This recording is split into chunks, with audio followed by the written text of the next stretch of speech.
వికారాబాద్ జిల్లా కుల్కచర్లలో ఒక ఘోరం చోటు చేసుకుంది. ఒకే ఇంట్లో నలుగురు మృతి చెందిన ఘటన ఇప్పుడు సంచలనంగా మారింది. భార్య, కూతురు, వదిన ప్రాణాలను తీశాడు యాదయ్య అనే వ్యక్తి.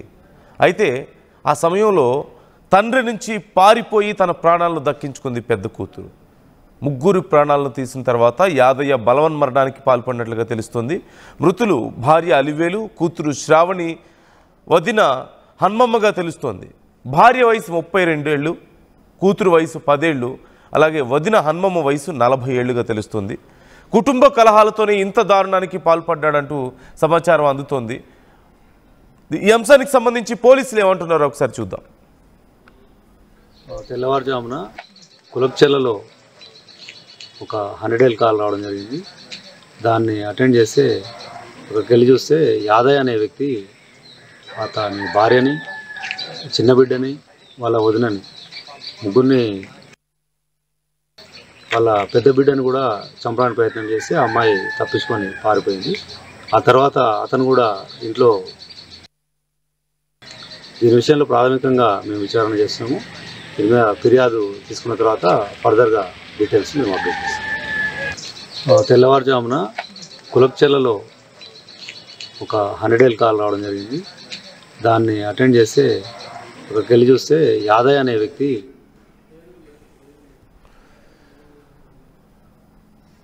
కుటుంబ కలహాలతో దారుణంగా ఈ హత్యకు పాల్పడినట్లుగా తెలుస్తోంది. US description is advised. మేము చెప్తున్న ఈ వార్త కొంచెం కఠినంగా ఉండొచ్చు, సున్నిత మనస్కులు కలవరపడవచ్చు, జాగ్రత్తలు తీసుకోవాలని ఆర్టీవీ మీకు సూచిస్తుంది. US description is advised. కుటుంబ కలహాలతో కుటుంబ సభ్యులందరి ప్రాణాలు తీశాడు ఆ దుర్మార్గుడు. భార్య, వదిన, కూతురు, మరొక కూతురు, పెద్ద కూతురు అక్కడి నుంచి ఎదుగో మనం స్క్రీన్లో చూస్తున్నాం. చిన్న పాపే, తను కూడా చాలా చిన్న పాప. తను కూడా అక్కడి నుంచి పారిపోయినట్లుగా తెలుస్తోంది. తండ్రి కుటుంబ సభ్యులందరినీ వరుసబెట్టి ఒకరి తర్వాత ఒకరి మీద దాడి చేసి వాళ్ళ ప్రాణాలు తీస్తుంటే తన 10 ఏళ్ల కూతురు ప్రాణాలు తీశాడు. ఈ పాప వయసు సుమారుగా 11 నుంచి 12 ఏళ్ళు ఉండొచ్చు అంటూ తెలుస్తోంది. భార్య వయసు 32 ఏళ్ళు అలివేలు, వదిన హన్మమ్మ వయసు 40 ఏళ్ళు. కుటుంబంలో గొడవలు అవుతున్నాయని, ఈ గొడవల నేపథ్యంలోనే వాళ్ళ మీద అత్యంత దారుణంగా దాడి చేసి కోల్డ్ బ్లడెడ్గా దాడి చేసి కళ్ళ ముందే ఒకరి ముందు ఒకరిని అలా ప్రాణాలు తీసినట్లుగా తెలుస్తోంది. ఆ సమయంలో పెద్ద కూతురు భయపడి ఎలాగోలా అక్కడి నుంచి తప్పించుకొని పారిపోయినట్లుగా తెలుస్తుంది. ఒక్కసారి ఆ పాప పరిస్థితి ఏంటో మనం అర్థం చేసుకోవచ్చు. కన్న తండ్రి తన చెల్లి మీద, తన తల్లి మీద, ఇంట్లో ఉన్న వాళ్ళందరి మీద అలా దాడి చేసి ప్రాణాలు తీస్తుంటే ఆ క్షణంలో ఆ పాప ఎలాంటి భయానికి లోనై ఉంటుందో ఒక్కసారి మనం అర్థం చేసుకోవచ్చు. కళ్ళ ముందే అంత ఘోరం జరుగుతుంటే, కన్న తండ్రే తన ప్రాణాలు తీయబోతుంటే అక్కడి నుంచి భయంతో పారిపోయి తన ప్రాణాలను దక్కించుకుంది. ఆ తర్వాత చుట్టుపక్కల వాళ్ళకి తెలియడంతో వాళ్ళు వెంటనే పోలీసులకు సమాచారం ఇచ్చారు. కానీ ఈలోపే జరగాల్సిన ఘోరం జరిగిపోయింది. ఆ ముగ్గురి ప్రాణాలను తీసిన వ్యక్తి చివరికి బలవన్మరణానికి పాల్పడ్డట్లుగా తెలుస్తోంది. ఈ అంశానికి సంబంధించి డీటెయిల్స్ తెలుసుకుందాం. పెట్రీషియా జాయిన్ అవుతున్నారు. పెట్రీషియా, ముగ్గురి ప్రాణాలను తీసినట్లుగా తెలుస్తుంది ఆ వ్యక్తి. ఆ తర్వాత అతను కూడా బలవన్మరణానికి పాల్పడ్డాడు. అసలు ఏం జరిగింది? ఎందుకు ఇలా ఇంత దారుణంగా వ్యవహరించాడు? ఎలా చేశాడు ఇదంతా? డీటెయిల్స్ ఎలా తెలుస్తున్నాయి మనకి?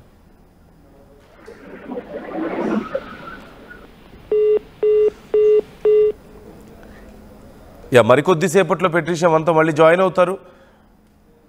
సో ఆ పాప అక్కడి నుంచి తప్పించుకొని పారిపోయి చుట్టుపక్కల వాళ్ళకి విషయం చెప్పింది. ఆ తర్వాత పోలీసుల దగ్గరికి వెళ్ళారు. పోలీసులు వచ్చి అక్కడ చూసేసరికి అప్పటికే 4 ప్రాణాలు కోల్పోయి ఉన్నారు. అయితే ఎగ్జాక్ట్గా అసలు ఏ సమస్య వల్ల ఇదంతా జరిగింది అనేది తెలియరావడం లేదు. కుటుంబంలో గొడవలు జరుగుతున్నాయంటూ తెలుస్తుంది. అయితే పర్టికులర్గా ఏ విషయం దగ్గర ఇంత పెద్ద గొడవ జరిగింది, అసలు ఇంత దారుణానికి ఎందుకు ఒడిగట్టాడు అతను? గొడవలు జరగడం అనేది సహజమే కుటుంబాల్లో, కానీ ఇంత దారుణానికి ఒడిగట్టేంత పెద్ద గొడవలు ఏం జరిగాయి? అందులోనూ ఆ చిన్న పాప, కూతురు, 10 ఏళ్ల పాప ఏం చేసింది? శ్రావణి. భార్యకి భర్తకి గొడవలు జరిగాయంటే ఒక అర్థం ఉంది. అయినా సరే ఇంత దారుణంగా దాడి చేయడం ఖచ్చితంగా తప్పే. ఈ నేపథ్యంలో ఈ కేసుకు సంబంధించి విచారణ చేస్తున్నారు పోలీసులు. ఆ చిన్న పాప చెప్పినటువంటి వివరాల ప్రకారం, ఆ 11 ఏళ్ల పాప చెప్పినటువంటి డీటెయిల్స్ ఆధారంగా విచారణ చేస్తున్నట్లుగా తెలుస్తుంది. ఆ చుట్టుపక్కల ఉన్న వాళ్ళను కూడా విచారించే ప్రయత్నం చేస్తున్నారు. ఈ ఘటనకు సంబంధించి పోలీసులు ఏమన్నారో మరొకసారి విందాం.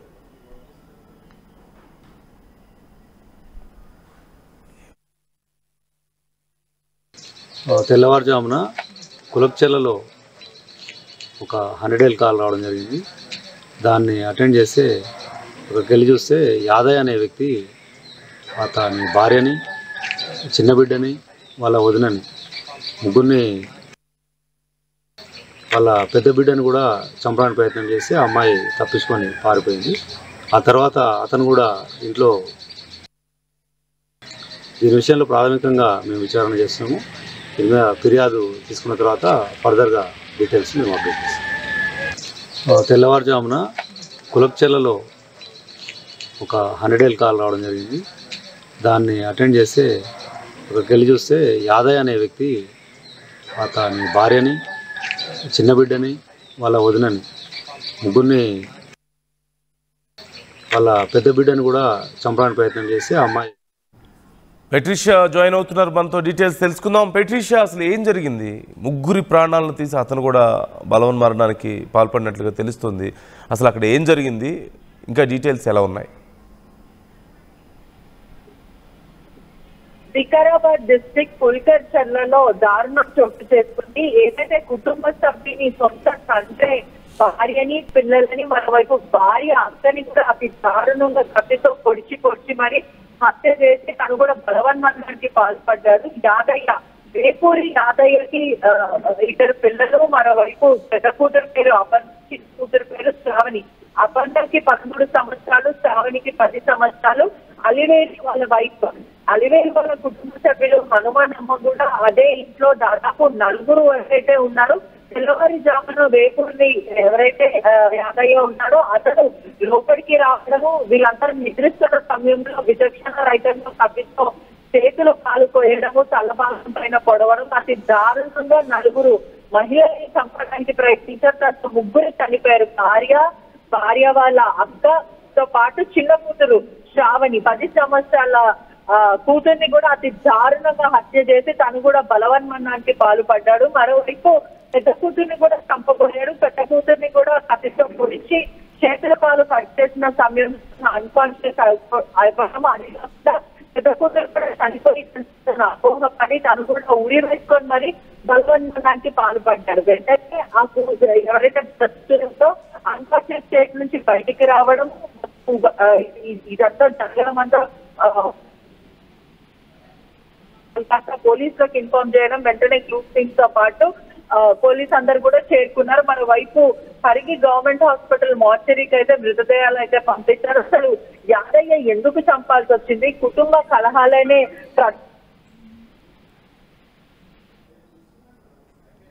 Right. Thank you Patricia, thanks for the details. ఇప్పుడు ప్రస్తుతం విచారణ జరుగుతున్నట్లుగా తెలుస్తోంది. అసలు ఎలా జరిగింది ఇదంతా, ఎక్కడ మొదలైంది, ఎలా జరిగింది అనే వివరాలను కూడా ఆర్టీవీ తెలుసుకునే ప్రయత్నం చేస్తోంది. ఈ కేసు విచారణకు సంబంధించి ఎప్పటికప్పుడు మీకు అప్డేట్స్ అందిస్తూ ఉంటుంది ఆర్టీవీ. మీ అభిప్రాయాలను కూడా కామెంట్ చేసే ప్రయత్నం చేయండి.